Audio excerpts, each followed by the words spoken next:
Hey VCers, it's Matt again. Hope everyone's doing well tonight. Tonight I want to do an album review, and it's a record that Mean Mr.Mayo's been wanting me to do a review of since he learned that I have the album. So we'll just get straight to it. Hope you're doing well, Joe, and here's the review you wanted. So yeah, Kate Smith's Christmas album. This came out in 1966. It's been said that if you're a fan of Mad Men, you would like this because it's sort of the style of music that older people in 1966 would have listened to. It's kind of think of a female crooner. You've got well-known Christmas songs mixed with there's two or three on here that I've never heard of, and so this is oh bother, hold on a second here. This is not the album that Joe wanted to review. This is Robert Z requested that I review this. He's got his eye on a Japanese pressing on colored vinyl of this that he's thinking of picking up, and he wanted me to weigh in on this before he pulled the trigger there and bought that. Bobby Z also asked if I had any racy photos of Kate Smith, which I can't really help you there, Bobby, but I will be back to do a review of this album for you pretty soon. Let's Joe, Mean Mr. Here we go. Joe wanted me to do this album. This is a 1992 album from Ringo Starr, Time Takes Time, that I got not too long ago, month or two ago. There's the back cover of that. Here is when I got the album. They also sent an album slick that came with the cover, and there's Ringo there on that. I think Joe has a copy of this album, and I don't know if it came with the album slick or not, but anyway, so there's that. Yeah, so 1992 Ringo album. Where are my notes? And I'll show you this is on the Private Music label, which is the only album he ever did for this label. He switched to another label afterwards. It's the label, kind of a weird 80s looking design there. Reminds me a little bit of Synchronicity, the cover of the Police album from 1983. So, yeah, 1992 this came out, which was Ringo's first album in nearly a decade. It was his first album since the 1983 album Old Wave, which didn't come out in America, only came out in, I think, Germany and Japan and a couple other countries. I don't think it came out in America or England. I actually like Old Wave. It's not a bad album. I don't think Joe likes it too much, but so this was his Ringo's first album in nearly a decade there, 1992, like I said. And I've heard it said, I've said it before, I've heard Joe say it, I've heard other people say that, you know, if they're talking about a Ringo album, they'll say, well, or a song, they'll say it's good for a Ringo album, or it's good for a Ringo single, meaning that you know, you don't, Ringo's not going to deliver. He's Beatle and he's great and all that, of course, but you don't go into a Ringo album expecting Rubber Soul or Sergeant Pepper or All Things Must Pass or something like that. This one, I think we can safely say, is just good. I don't think we have to put the for a Ringo album disclaimer on it. I was surprised by this. I did like Old Wave. It's not a great one, but I like it. Um, I had bought Ringo albums way back in the day up through Rotogravure. So I had Ringo, and I had Goodnight Vienna, Blast from the Past, and Rotogravure. Whichever one of those came out last was the last one I bought. And then I just kind of gave up on them because the Ringo album was pretty good, and after that it was quickly a diminishing returns set in pretty quickly. And I remember Bad Boy and Ringo the Fourth. I never bothered with those, and I just sort of quit bothering with them past that point when I don't remember whether it was Ringo the Fourth or Bad Boy. Came out around '78. There was a TV special that Ringo did, and it had songs from his then new album, which was one of the two of those. I can't remember which. They weren't very good. The TV special was fun. It was goofy, but it was fun. Basically, two Ringo lookalikes trade places, and sort of like the Kinks soap opera album that I did a review of not too long ago. It was sort of the Prince and the Pauper type storyline.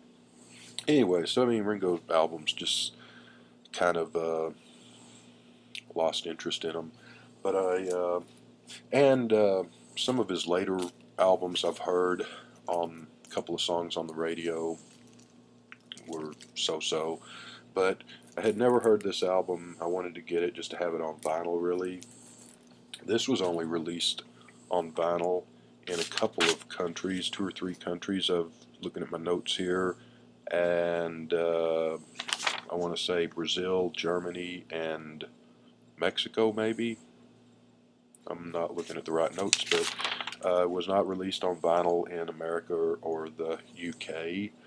So I wanted to get a copy of that on vinyl just to have it. I didn't really expect much of this, and I was pretty surprised. This is a very good album overall, and I don't think, like I said, I don't think you have to say for a Ringo album. I think you can just say it's a good album. This is actually better than some of the records put out by his 3 former bandmates. Some of their solo records, I think this surpasses, and I think this is might be his best album, up there with the Ringo album from 1973.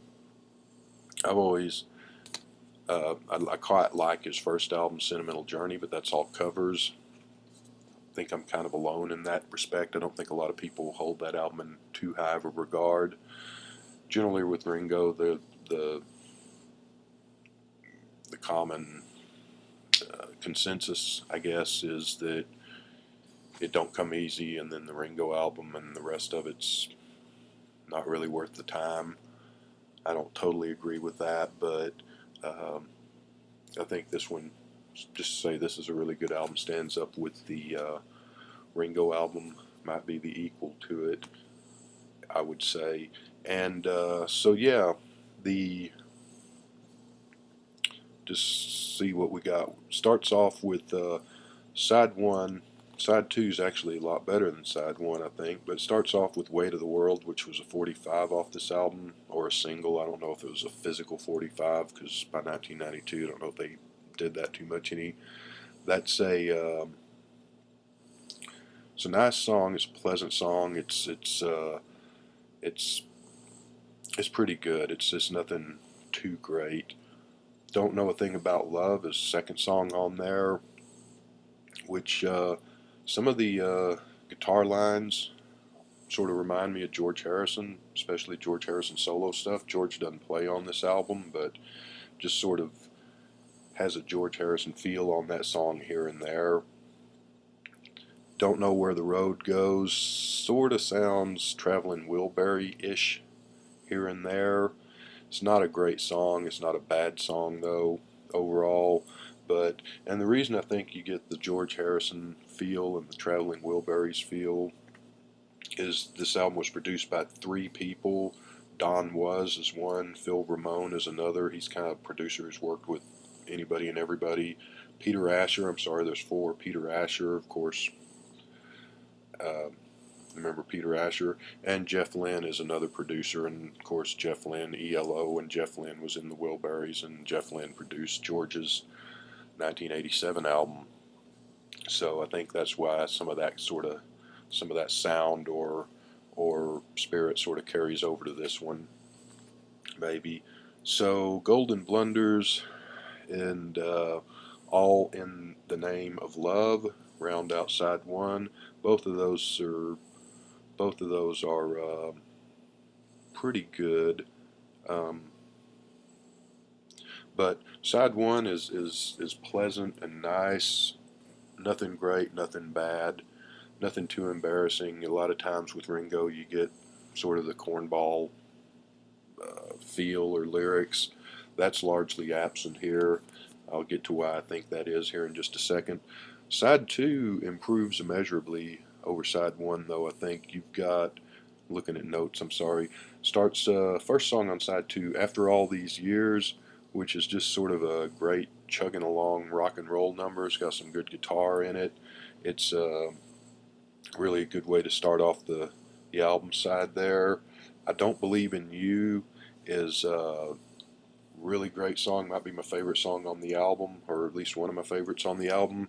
It's got a 60s song feel, not so much the Beatles, but sort of a folky, folk and rock, sort of like a, maybe I don't know, like the Byrds or something, or a Peter, Paul and Mary Meet the Byrds. It's sort of a folky sound, and it also, in places of the songs, it sounds a lot like the Ruddles, which is not a bad thing at all because the Ruddles are a lot of fun.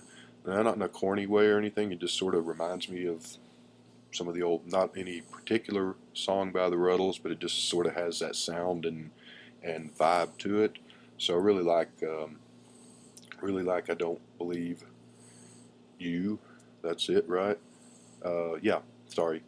Runaway is another one with some really great vocals. And is that the one? I had some other notes here, and I turned the page and lost them.